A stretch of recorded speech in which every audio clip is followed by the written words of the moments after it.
Okay, so hi guys, we are here today in an Audi A1 first gen known as a Sportback. The 3-door version was called the Super Mini and it was released in 2010. A year later, the 5-door version, which is the current version that we're driving, came out, and it's got a 1 liter. This particular model has got a 1 liter petrol engine. It also comes in a diesel powertrain. Again, it's a very small car, but also one of the most popular cars, I would say, in Sri Lanka for a niche crowd, because I know a lot of people who like this car, and it is quite expensive also in Sri Lanka especially, but I do understand why they may like this car as well, Ashrak. It's very comfortable, it's very easy to drive, and again, when you're driving a European car, you have to be mindful of indicators. Your indicators are. And yes, I guess, Ashrak, apart from the space factor, this car is a very practical and easy car to drive. It's comfortable, it's stylish, and also I know some people who have really taken it to the next level with some simple mods like bigger tires and sporty rims. The Audi A1 comes in many powertrains as well, Ashok. We were talking about it earlier. It comes in a 1.5 liter as well, and other multiple variants on the engine front and transmission as well. This particular model is an automatic 7-speed transmission. Oh yeah, it's a dual clutch. Yeah, layout we've got here. And so big thank you to my friend Iraj Kurupu for helping us today by giving his car to us. Yeah, I mean, it's a very smooth ride, Mahen. I know one of Audi's S-tronic, their DSG or dual clutch gearboxes are known for being very smooth, shifting and comfortable, and I'm feeling that in this car. And another thing I'm feeling is the whole sense of Audi quality, in the build quality of things, the way the switches feel, the way the knobs feel when you turn them or when you push the buttons, that kind of thing. And like you were saying, Mahen, I think that's what a lot of people in Sri Lanka want, because basically this is a prestige badge luxury car that is, it's very small, yes, so it's ideal for people who aren't used to big cars just yet or just want a small car.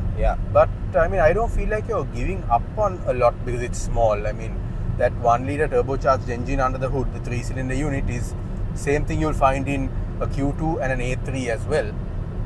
And it's a Volkswagen Group engine, so you also get in variety of Volkswagen products. But otherwise, I mean, it seems to have enough urge right now. I mean, you're doing about 70 kilometers per hour 70, effortlessly. And the car feels very planted, Mahen. I'm very comfortable in this seat here. No, it is very comfortable. So I did a trip to Gaul with Iraj and a few other friends. So overall 4 adults in the car. I was in the passenger seat on the way. I felt very comfortable. In fact, I commented about the comfort as well. And you know me, Ashrak, I don't joke about comfort. I am very critical about my Verada also, even the slight bump I feel on the road, I'll tell you. But this car really irons out all those bumps, and it is really smooth. And I drove back as well, Ashrak. It's about a 100-kilometer drive. I drove back as well, and again driving it, again I felt the same, Ashrak. It's very smooth and very nice to drive, honestly. And I must also point out, Mahen, that despite this car having a short wheelbase, and we know short wheelbase cars tend to buck around a bit more like that when you go over a hump, because there's less time between the front wheel and the rear wheel hitting the hump. But in this car, I mean, I'm not feeling that bucking about, and we are on Japan Friendship Road right now, and viewers who have driven this road frequently will know it is not the smoothest, not the most comfortable, road to go on at speed. That is true. That is true. When I was working in Motormag, at one time I decided to use this way to go from my house in Navla to Nuvegoda on this Japan Friendship Road. And let's just say that mornings there wasn't a lot of traffic, so yes, I used to push it. I'm not going to mention the 3-figure speeds I did. But within about 2 years, I had to replace my front suspension. Oh, wow. Because of those bumps.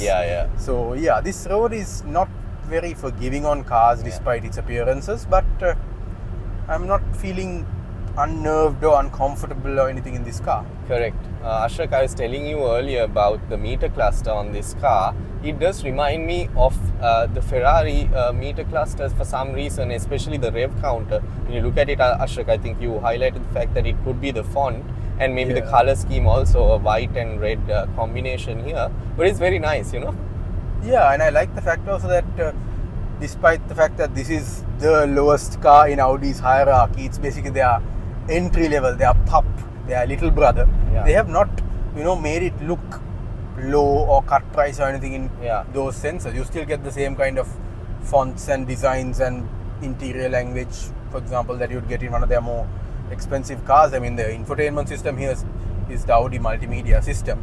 You've got a CD player, you've got a SD card, you've got telephone integration and that kind of thing, and you've also got quite a neat little screen here, which you can fold into the dashboard like that. It's not powered.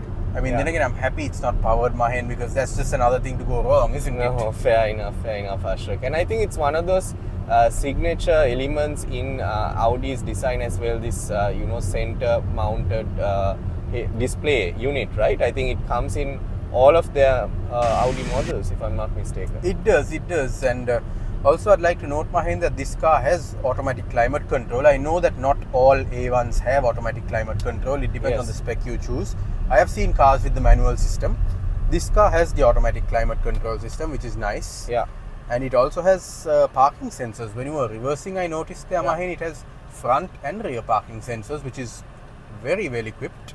Correct. Although I'm not sure whether it has a reverse camera. I don't think no, so. It doesn't. It doesn't. So then, Ashrak, it doesn't. Well, I guess that's a good thing. It teaches us, not to forget what we learned in driving school. That is true, Ashrak. This particular car has 74,569 kilometers on the clock. Iraj is the third owner. However, I think he maintains it quite well as well, Ashrak. I mean, you see how the car is quite clean and, it drives quite well as well. But again, since it's European, Ashrak, you need to be mindful about the parts that you put in your car, the oils, etc. You shouldn't cut corners because it's expensive.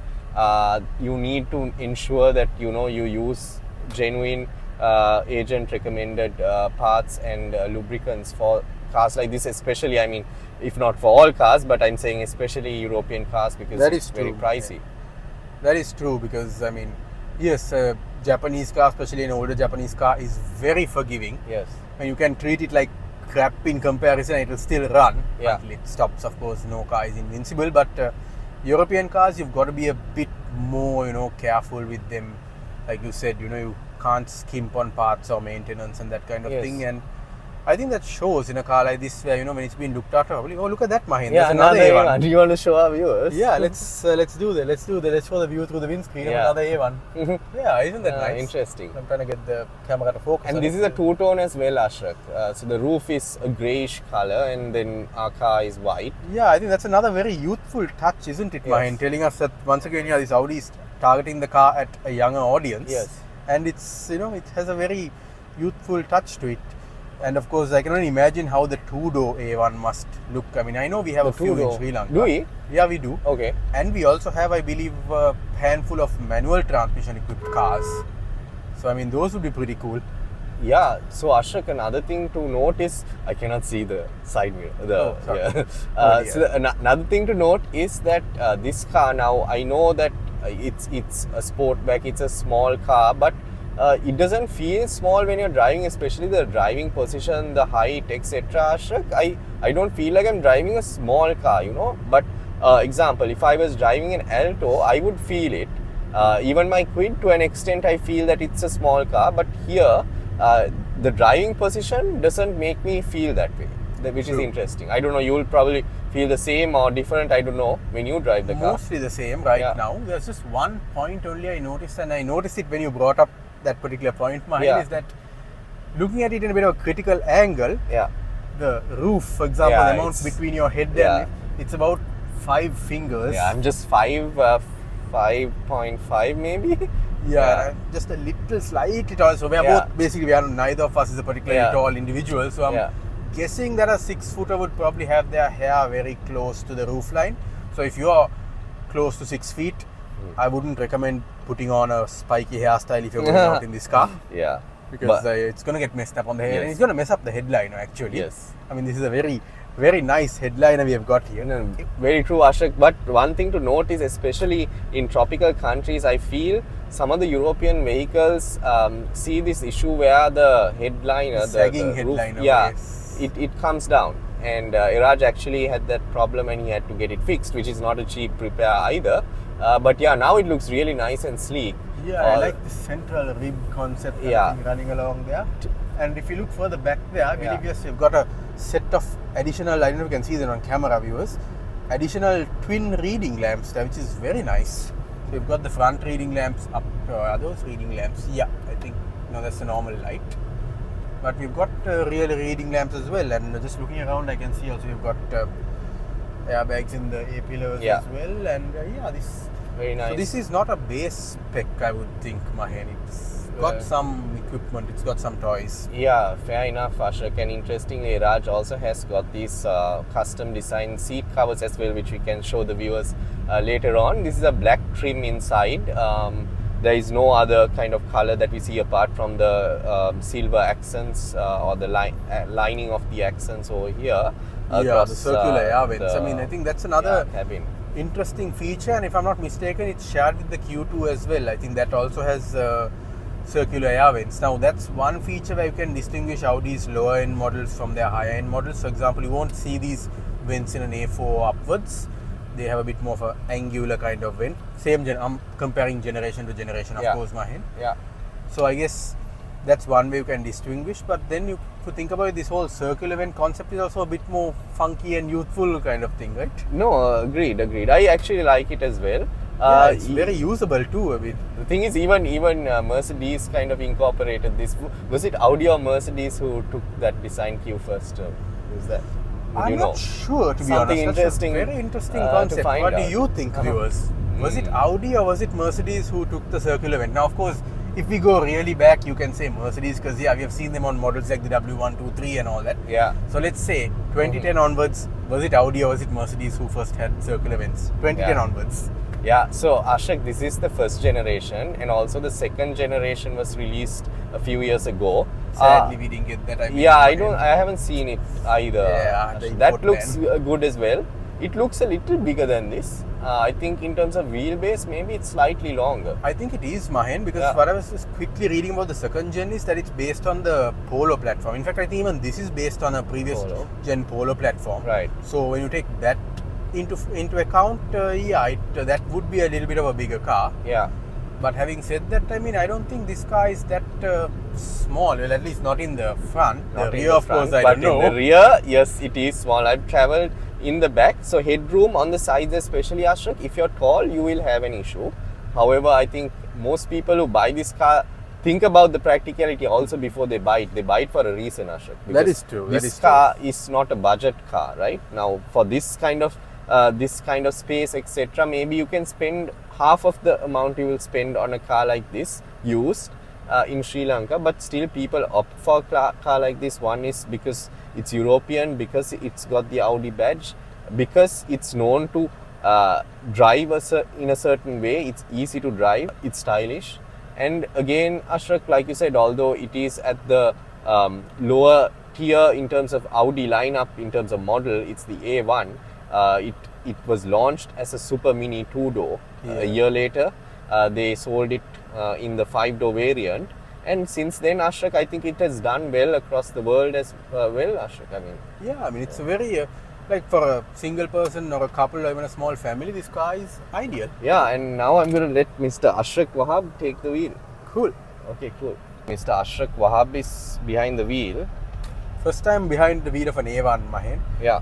I think the smallest Audi I've ever driven is the Q2. Right. First time behind the wheel of an A1, and it feels a lot like the Q2, given that it's got the same powertrain, but a much smaller package. I mean, there's no denying it. It is, like you said, it is, even though it's a very small car, you don't really feel like you're hemmed inside like you would, like for example, like you said, an Alto. Or Maruti 800 for that matter. I took my formal driving classes in a Maruti 800, so I still remember how interesting. That was. Same, we had a Maruti 800 back then, so that's the car I learned driving in, Ashok. That's what I took my test in, and nice. Yeah, it was a bit nerve-wracking because it was a learner, the learning school car, so as you can imagine, it wasn't well maintained. Right. Oh. But this feels more spacious than you'd expect. Yeah. We know that European cars in general can't come close to the Japanese on, you know, making tiny cars feel massive inside. I mean, look at the Suzuki Spacia, the Hustler, the Wagoner, those cars. Yeah. Those are like on a different level. Yeah.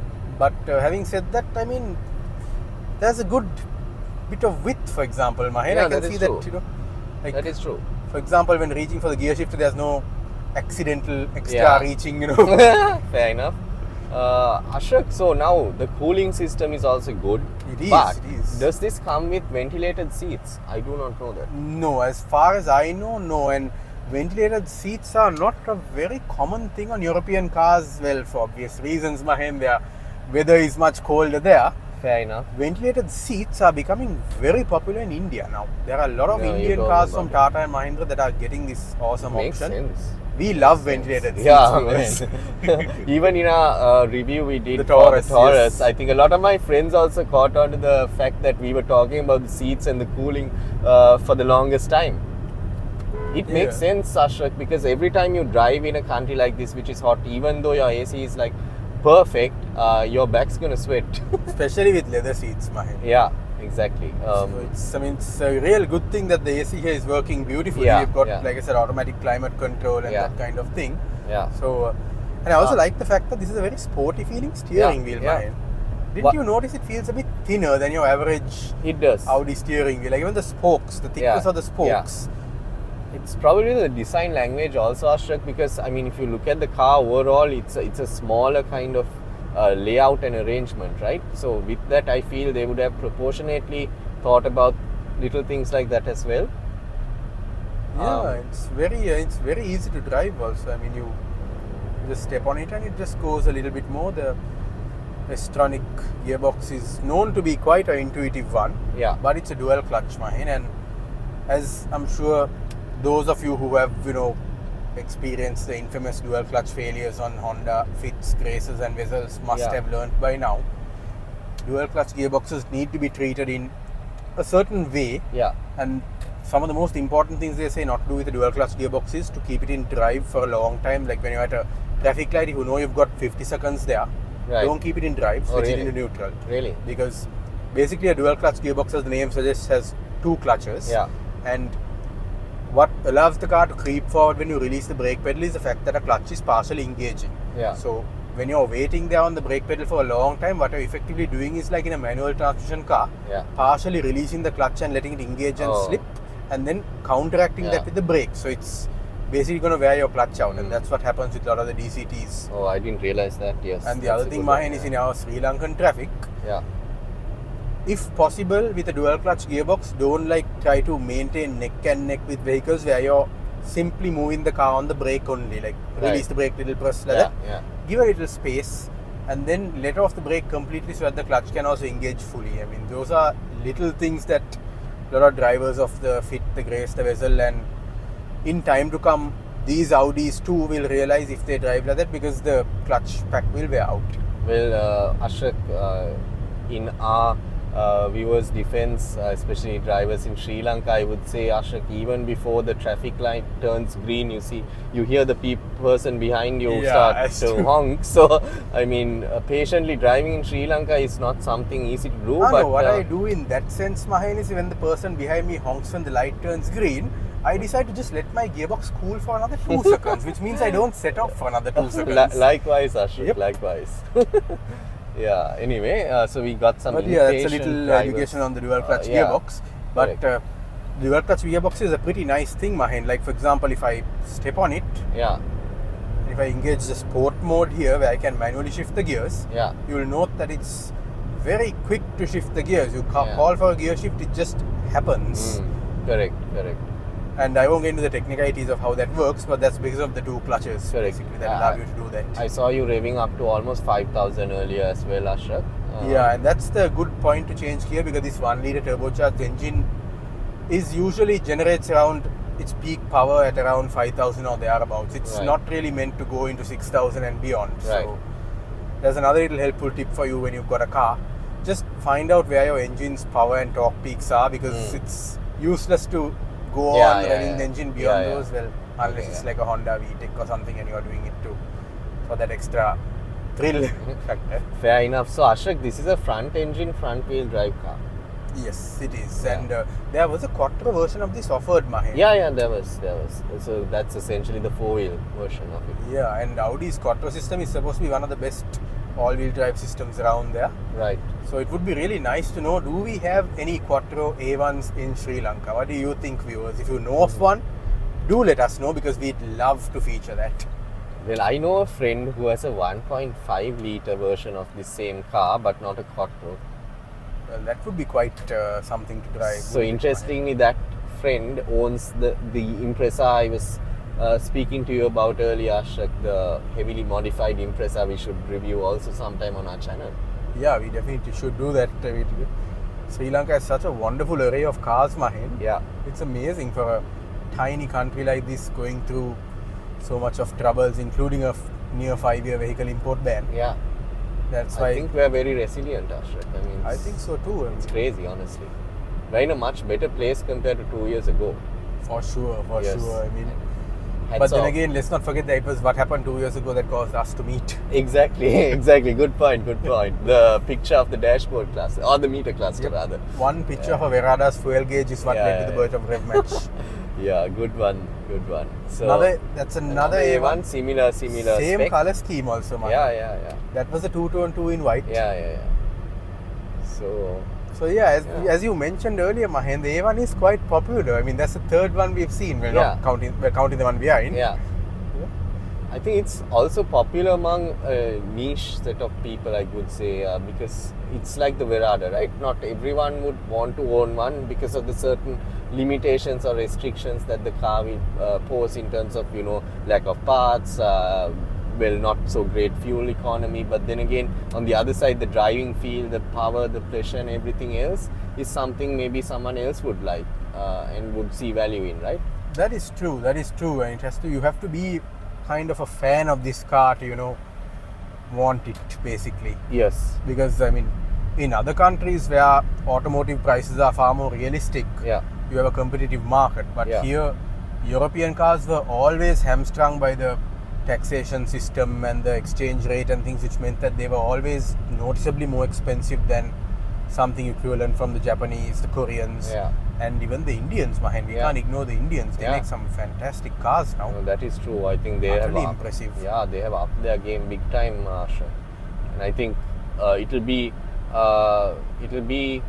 really well received as well. If you look at it, India is one of the fastest growing countries in the whole world. If you look at the next few years as well, consumers are seeing their incomes rise. They are growing in terms of affluence and sophistication as well, and what they demand as well from I car think that's also why, Mahen, most of the major European automakers have plants. Now, I'm not sure if Audi does. I have an inkling they do, but I know that Volkswagen, there's quite a few of the European automakers do assemble in India. Interesting. So, it'll be interesting to find out if the A1 was offered in India. I think it may have been, you never know. But then again, it would be competing with the Polo. The Polo is massively popular in India. Yeah, I've heard. The Polo though, like if you look at it in terms of a design language, Ashrak, I think it's more suited for the Indian market. What do you think about that? Yeah, I think you're right there, Mahen, and also the general shape of the Polo has now become more, to offer the maximum of interior space. I mean, because in the Indian market, interior space is king. Yeah. You've got to offer as much passenger and cargo space, remember? Yeah. Because that's what the Indian buyer will want. Correct. But having said that, this car is very easy to drive, Mahen. Yeah, that is true, Ashok. Extremely easy to drive. That is true.